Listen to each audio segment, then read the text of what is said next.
Hello, everyone. Thank you for joining our webinar today, Hepatitis A and Norovirus, Risk in the Produce Industry. I'm excited to have Joelle here with me today hosting the webinar. I am Amy Knock and I will be moderating. Before we begin, I wanted to let you know a little bit more about how the webinar will run. The webinar is being recorded and the slides and recording will be available for you within 3 business days. A short Q&A session will follow the presentation to answer any viewer-submitted questions that you might have. During the webinar, you can submit the questions you have using the webinar sidebar menu. Select the Questions tab, type in your question, then hit the Enter key on your keyboard. Remember, you can submit questions anytime throughout the webinar. And that concludes my brief introduction today, so I will now pass it over to you, Joelle. Great, thank you, Amy. And thank you everybody for taking the time today to join. As Amy mentioned, my name is Joelle Masso and I work for Eurofins as Associate CSO for our produce division. We're going to talk today about virus risk, about specifically hepatitis A and norovirus, because I think we've all been saturated with coronavirus discussions. So let's talk about some different viruses. A little bit of a brief overview about Eurofins, in case you're not familiar with the company, is that Eurofins is a global leader in biological testing.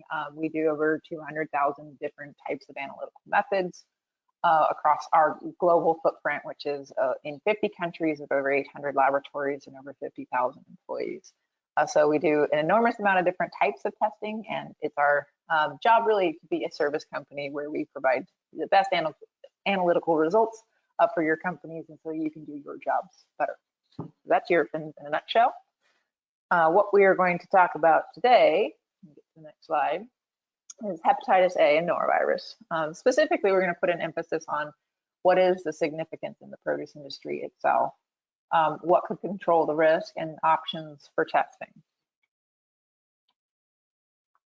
Next slide. Getting a lag here, sorry about that. So the first thing when thinking about this presentation is, what really made people join today, right? So maybe you've had a customer recently that's asked for Hep A and norovirus testing, and that one came top of mind because I'm actually seeing that quite often from people who are asking us questions. Is that they call us saying, well, somebody, customer X or customer Y asked us to do this testing. And it's predominantly on these different groups of products, so fruit, vegetable, hand harvested or hand manufactured products, juices even, and the food service industry. So we're seeing an increasing amount of inquiries from our customer base, largely because of their customer base asking them for questions on hepatitis A and norovirus.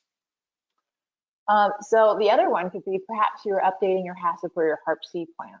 That's probably a natural occurrence, like maybe you had an auditor that noticed an absence of viruses at all on your plan. I mean, we talk so much about bacteria and other microorganisms that sometimes we forget to talk about viruses. Perhaps you had a new ingredient that you decided to bring into your plant, either from a new location or maybe a new product that required a new sourcing of a good. And that made you update your HARPC plan. You subsequently found that it had an association with Hep A or norovirus. It could also be that you just had a new team member that noticed it was missing. That's a pretty normal occurrence as well. And then you had to do something about it. Alternatively, you've been hearing so much about parasites in the produce industry, and you thought, well, we also need the challenge of managing viral risks. So we'll go into a little bit more about that. Just to kind of level set us about, what our jobs are in the food industry and kind of how we approach this topic, right? So food safety employees, in your day-to-day life now have the all-encompassing role of a whole bunch of things, right? So I just did the cardinal sin of so many words on one PowerPoint slide, but it's kind of to reiterate the point here, is that food safety employees have an enormous amount of responsibilities, and they are quite varied. You have to be able to identify the risks while crops are being grown, understand the agronomic practices that may happen in geographies all over the world. You're managing compliance for those supply chains to make sure they meet FDA regulations. You're trying to minimize any ingredient risks that are coming in, but knowing that you get hundreds or maybe thousands of different products shipments a day or a year. You've got to assure storage, manufacturing, and processing are all the code and the regulations. You got to make sure you're a legal as well as nutrient or nutrient label expert for all your label claims that you may be making. You're also in charge of the HR, right, of building and reinforcing food safety culture. You're an engineer, understanding the sanitary design of equipment and sanitation. You also have to understand the chemistry of those things, so you're a chemist as well. And you're a document guru, right? You've got to get all your documents filed and organized. You got to be ahead of everybody. You got to be an audit host and know how to creatively and successfully navigate these long audits that you may go through for all different audit schemes. And most recently, we're seeing obviously more and more with sustainability and welfare. So effectively, your job as a food safety employee is more and more and more, which basically makes you feel like this, right? You have all of these different spinning plates of everything that you're supposed to know. So it's pretty easy to get overwhelmed with that. It gets more and more difficult to keep all of these plates spinning on different posts here. So what are we going to do today? We're going to take one of these plates down and we're going to talk about Hep A and Norovirus, so the viral kind of component of the risk assessment.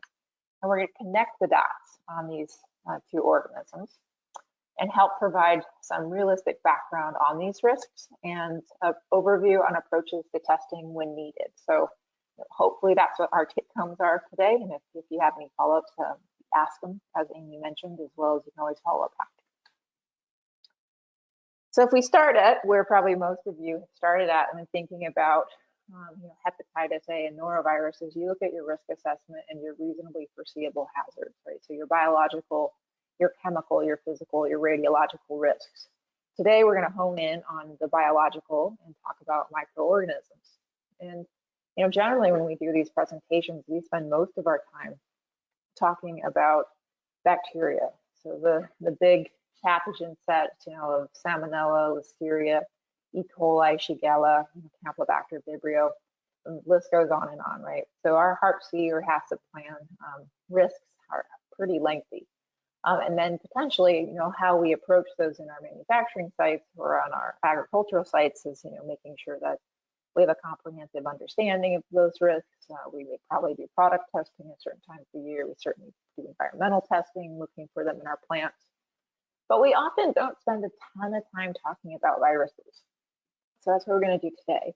Hepatitis A and norovirus are certainly not the only viruses associated with produce items. There are other ones as well as just food product.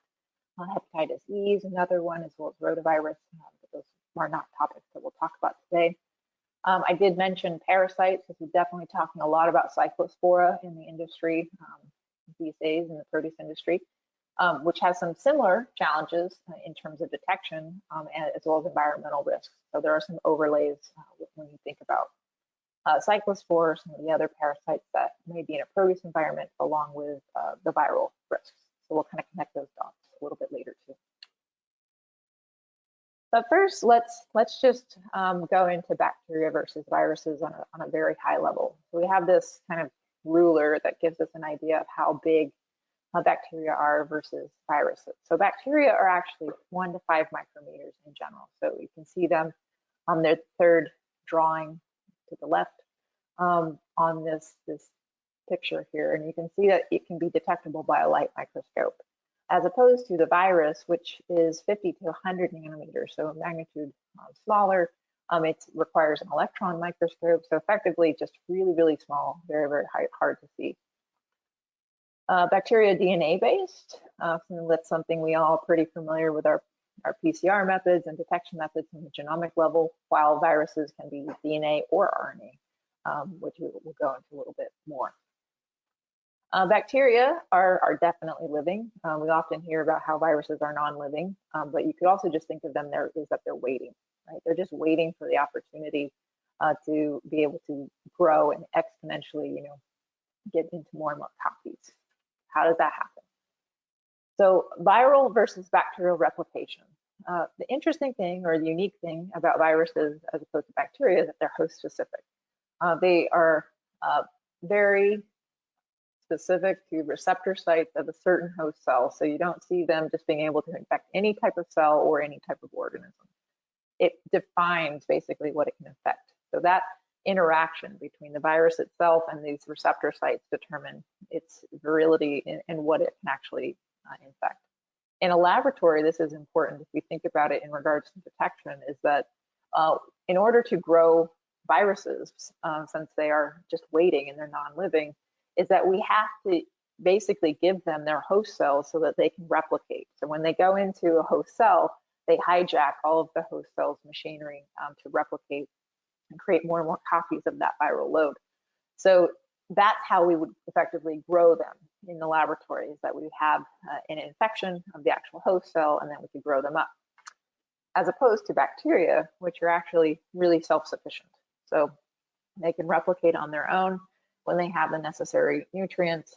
This is something that usually differentiates when we think about HACCP plans and such, is that, when we think about chemical risks, say a pesticide or something that might be on a product, is that your risk doesn't increase throughout your processing or supply chain. In general, it usually goes down, right? Because the initial chemical starting load was there. Maybe you mixed it with another product and you washed it, and then it gets packaged up to go out to a consumer.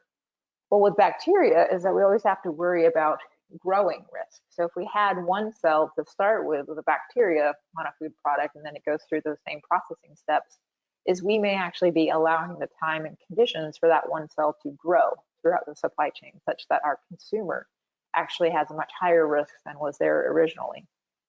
The opposite with viruses, they're actually much more like a chemical in that way, is that whatever you start with is going to be what you end with, unless you start diluting it. They won't replicate in the process itself.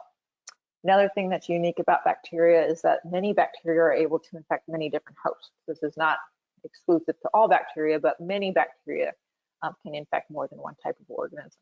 And we see that with zoonotic diseases that come from animals that are also capable of causing human illness. So you can think about Salmonellas or E.coli. So let's talk about hepatitis A. It is a liver virus, so it is going to infect liver cells. DNA detection methods that we have available for that are actually relying on the use of an enzyme reverse transcriptase that takes this RNA virus and turns it into DNA for us to be able to detect by PCR. So it's actually similar to a coronavirus in that way. It's also an RNA virus. It's highly contagious, and it's passed through the fecal oral route. So how is that going to get into the food? Well, ready-to-eat foods can be contaminated by food handlers. We could have environmental contamination by either the environment or handlers or workers that might be in the ag environment for produce. It can survive. This virus can survive outside the body for 4 months, so it's got a lot of opportunity and it just lays in wait for 4 months. Not produce, but I thought relevant to mention for those of you who like shellfish is that it can be contaminated by waste that may be in water. It has a very long incubation time. So if you expose to it, it could be up to almost a month before you start to exhibit symptoms. And those symptoms can last for 2 months. Those can be fatigue, nausea, stomach pain. Jaundice is probably the one we associate the most because it gives you those yellow eyes that are, reflective that your liver's not working correctly. It can also cause joint pain. And I mentioned that it has a low infectious dose, and that's actually 1 to 100 viral particles. And given how long you're sick and how long you can pass these, if you've been sick, for a couple of weeks after an infection, there's obviously a lot of opportunity to pass it along to other people. Once you are sick with this virus, it does lead to a lifelong immunity. So I guess you have that going for you, as well as that there are vaccines that do exist for hepatitis A if you are in a high-risk situation or job or area. Norovirus is also an RNA virus, but it is actually a gastrointestinal virus. Again, when we look at DNA detection, these methods rely on reverse transcriptase, turning RNA to DNA. It's also extremely contagious. In fact, it even has a lower viral dose of 1 to 10 viral particles.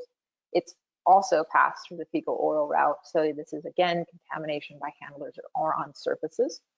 There's environmental contamination, obviously. And it's a very common stomach illness. You've probably heard a lot about it in daycares or rest homes and such like that. Symptoms come on much faster after exposure, usually within a day or so, and then symptoms last for 24 to 48 hours. So it's a much faster disease. not pleasant, though unfortunately you get fatigue and nausea and stomach pain and vomiting and fever. It's often when we think about foodborne illness, someone's got the stomach flu, it's stomach bug, it's often a good chance it could be norovirus. And so with that low viral dose, as well as it's very, very stable in the environment and resistant to many cleaners, norovirus can become a formidable foe when we're trying to manage foodborne illness within the food system. So there's a little bit of background on both hepatitis A and norovirus. So let's put some perspective to this. And we look at these two viruses and how many cases do we have per year? So we have about 36,000 cases of hepatitis A per year in the United States. And we have almost 21 million cases of norovirus. So obviously a big difference between hepatitis and norovirus. And when you think about the ubiquity of norovirus, 21 million is a lot of cases. To compare that to other known pathogens that may be on your HACCP plan or your risk assessments is Salmonella. We see almost 1.2 million cases. Listeria, monocytogenes, right, the one we talk so much about and so feel fearful of, right, only 1,600. Nano 157 STEC, about 170,000, and E.coli 157, about 100,000. So you can see, Hep A and norovirus. In the case of norovirus, it transcends all of these, and it's orders of magnitude larger. But hepatitis A falls somewhere in between all of them. So how can we control for Hep A in our food systems? Well, the good news is cooking can kill it. It is at a pretty high temperature, so 185 Fahrenheit for 1 minute.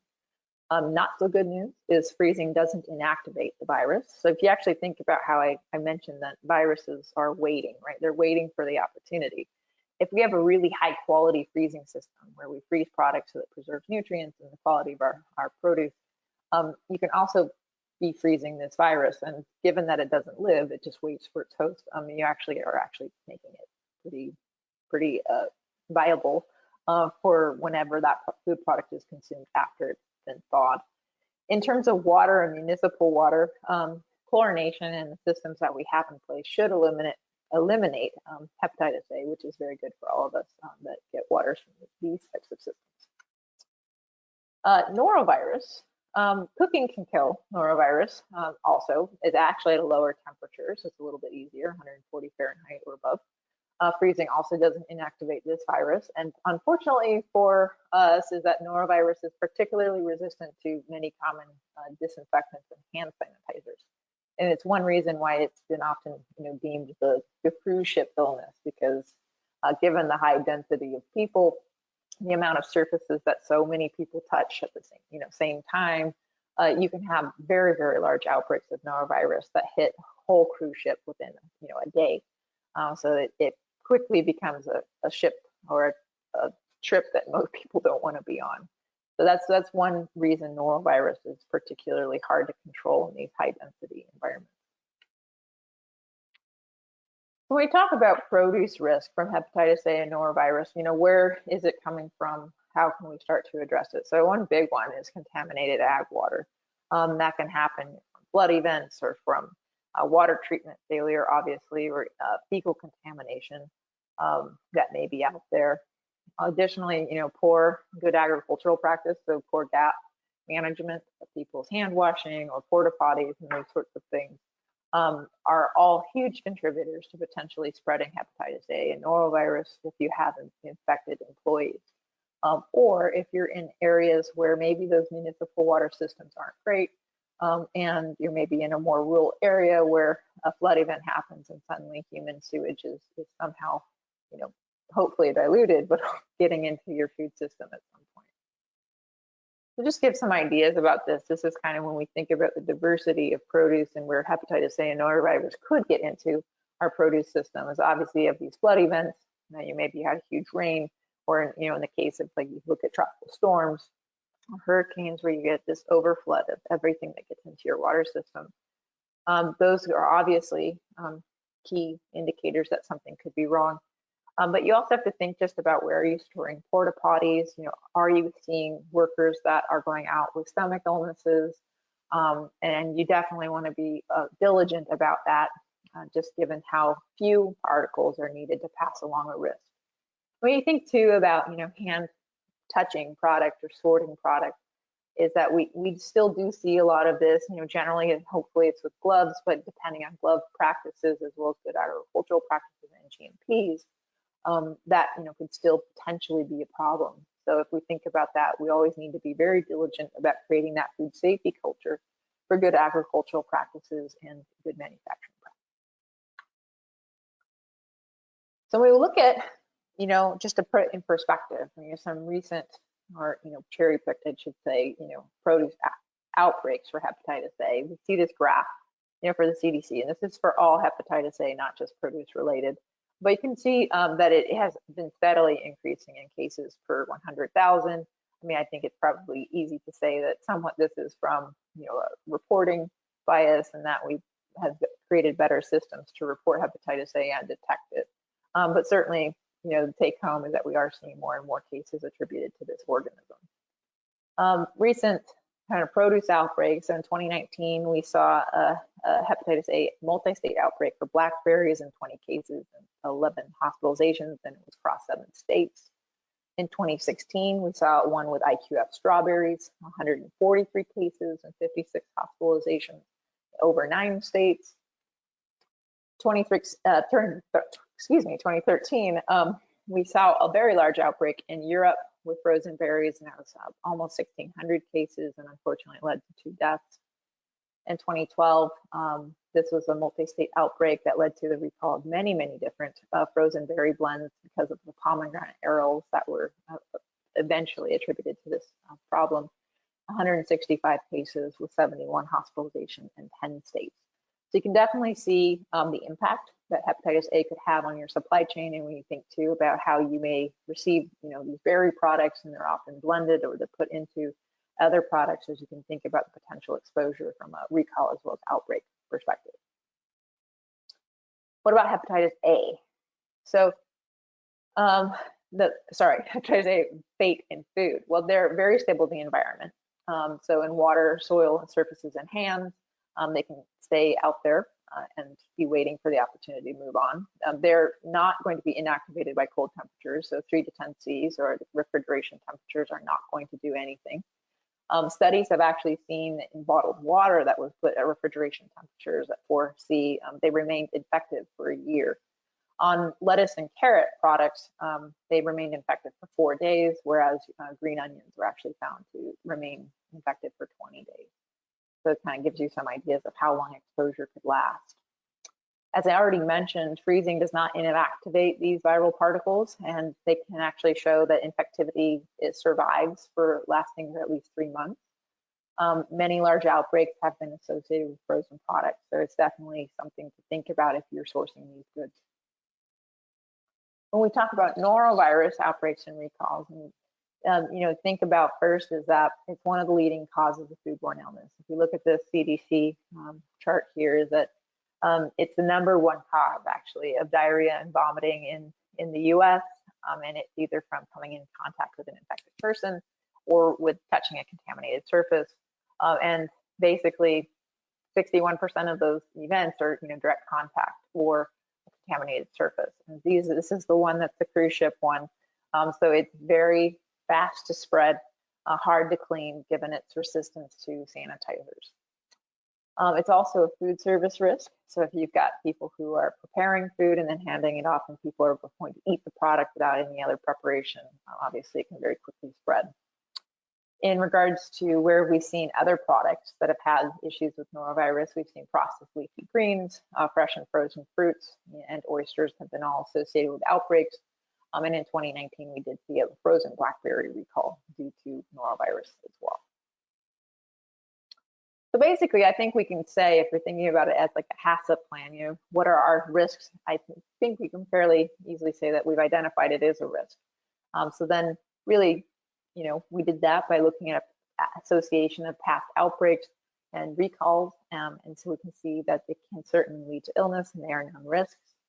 But now that we've noted it as it being a potential risk on our risk assessments, what do we do about that? How do we manage the risk? What can we look for?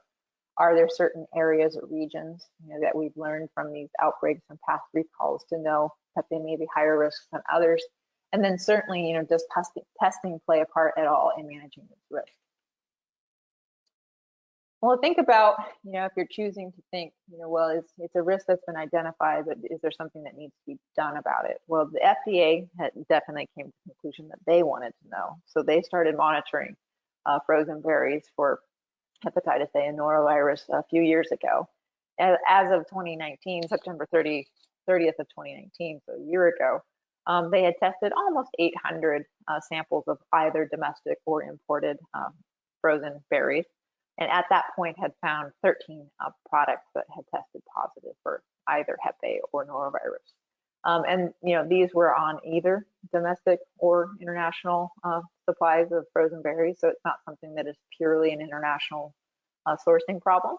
But it's just something to think about, is that somebody, the FDA in this case, has decided that it's worth surveilling these ingredients to see if there's a risk or if it's increasing or decreasing over time. So the testing, the risk is there. Now what do we do about it, right?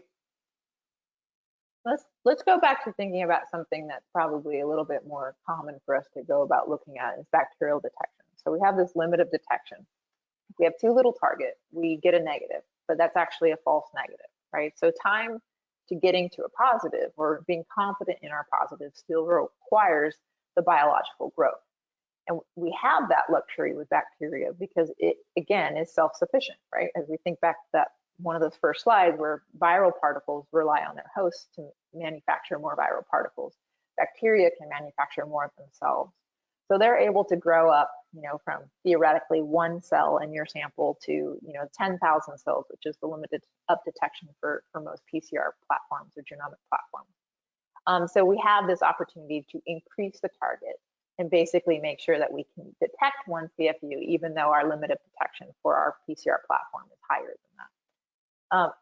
Just like with viral testing, is that if we're looking for molecular methods that's actually looking for genomic DNA, is that it's still just going to tell us it's present and not necessarily that it's viable. So that's the living or dead conversation. It's definitely evidence it was there. It doesn't mean it was living. Viral detection has many of these same components. But as I just went over again, is that viral particles don't replicate on their own. So given that issue, is that we're not going to be able to increase the amount of original viral particles that are in your food sample. Therefore, we have to concentrate them to get them to a level where we can detect them. That requires filtering or centrifugation. The very key important thing here is that we are able to make low levels of these viral particles in our sample, concentrate them such that our detection methods are competent to find them, which is pretty complex, especially since food products, especially produce items, can be very difficult when we look at these genomic platforms. Well, we could have PCR inhibitors. Some of those things can be humic acids, which are pretty common in soil, as well as heavy metals or antioxidants or anthocyanins. Some of the things that make our produce products so healthy are actually can be very challenging when it comes to using PCR. Large volumes, given the low level that we expect to have on a product, right? We would hope not to have gross contamination of tons and tons of viral particles, is that we're gonna have to take a lot of a food sample to be able to get enough particles for detection. And when we do get detection, it still has the living or dead kind of conversation because it just means it's there. It doesn't mean it's actually infected. So that's also more complicated with viral particles because culture confirmations that we do with bacteria, basically growing them up and making sure they have the right biochemical reactions in that process to show that they are living, are not really possible when it comes to viral detection.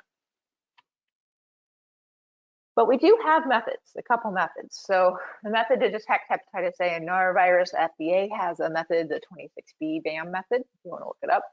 It definitely relies on a lot of concentration and shaking and centrifugation. So this is getting the viral particles off the food product, getting them to be concentrated at a very, very high speed, in this case, 170,000 G, and spinning them down such that we concentrate them enough that we could find them using PCR.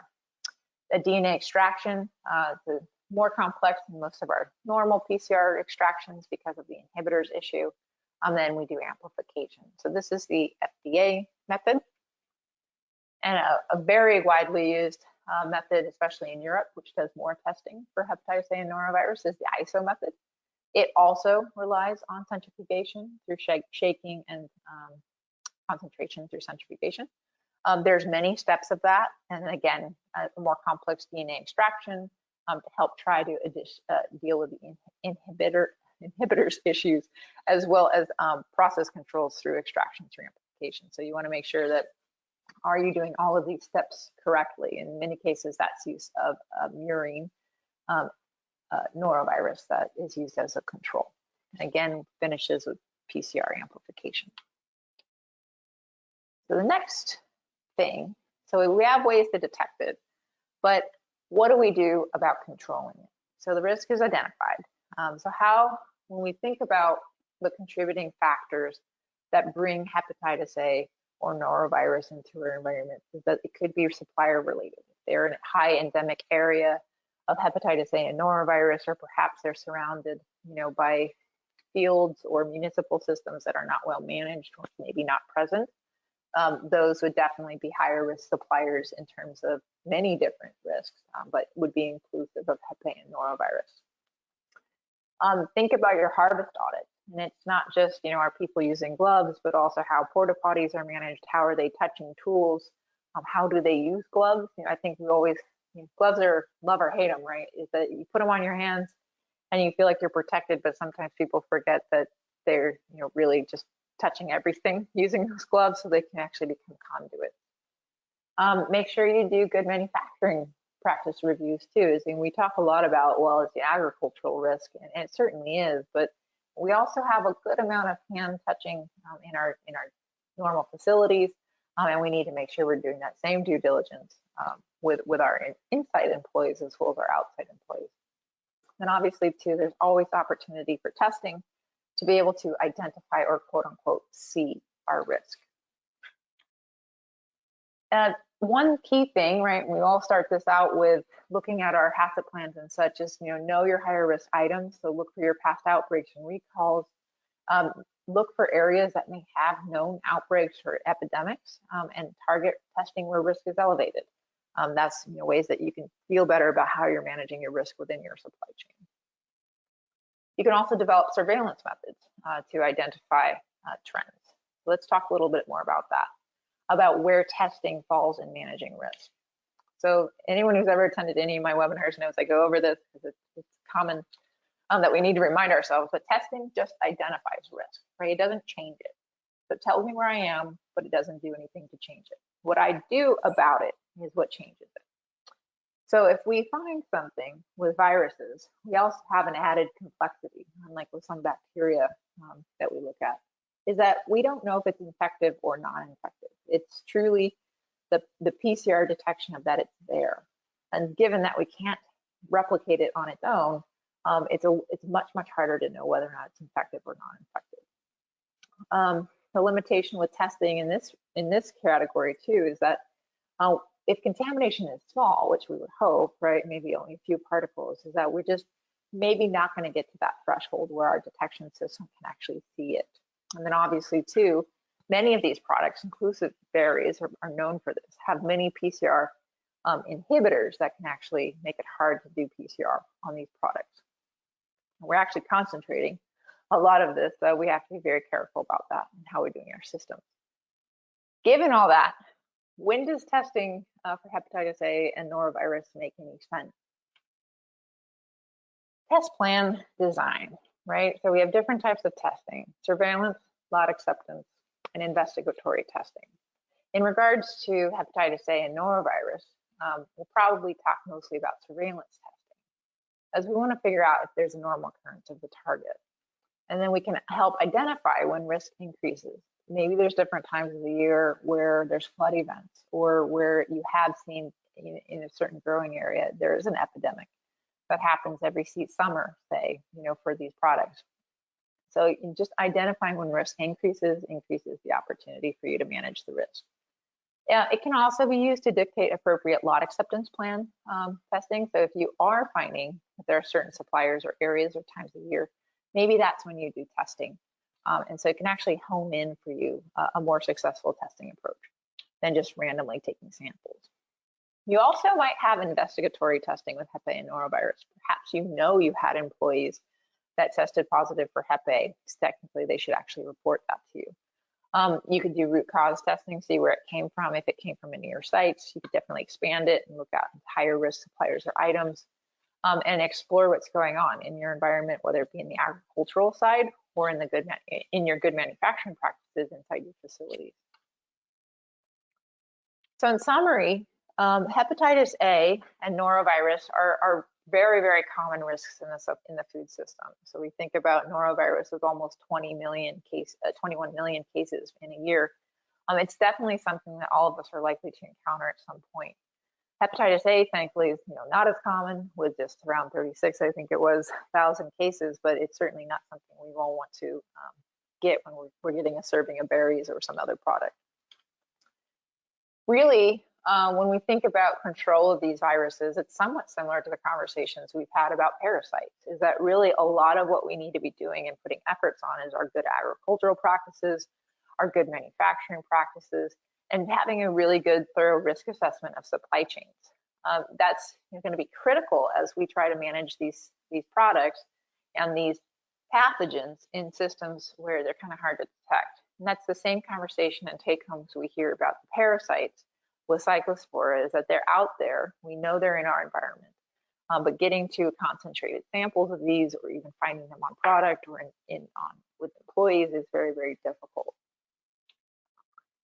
Testing can be used as a surveillance method. You see that with the FDA. They're currently doing surveillance of frozen berries because we've had numerous outbreaks associated with those food products.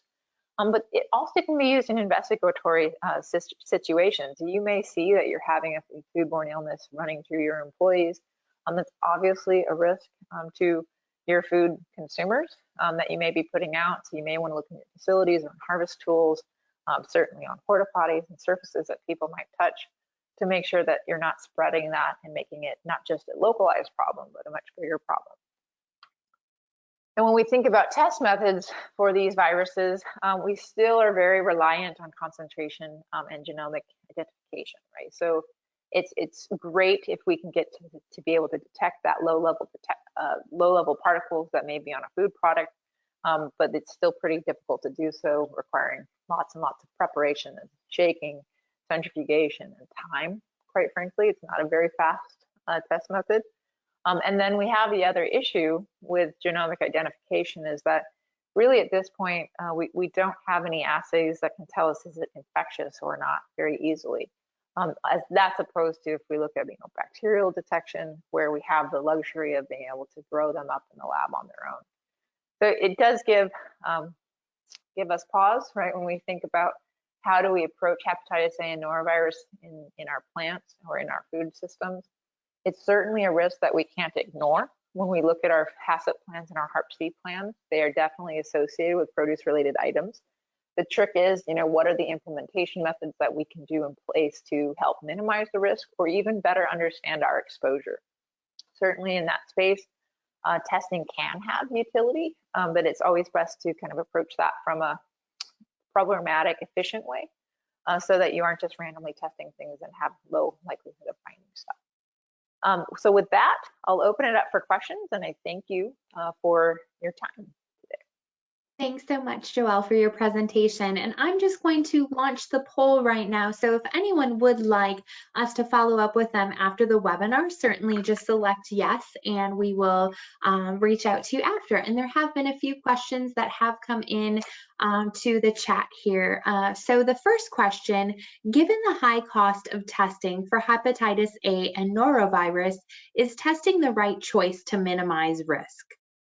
Right. I didn't talk much about how expensive these tests can be, but they are very expensive due to all of that sample prep requirement that happens for either method, the FDA method or the ISO method. These are not something that can get done, in a few hours or overnight, incubation. Given that there's a very expensive cost to the test, and the turnaround time is generally not fast enough. So when you think about that, it doesn't sound like a very good scenario if you're trying to do testing and then release product. At this point, I'd say so much of our efforts needs to go into good manufacturing practices and good agricultural practices, and really use testing as a surveillance method or approach where we identify higher risk situations or higher risk areas or suppliers where we target how we spend those dollars so that we get the most value out of it.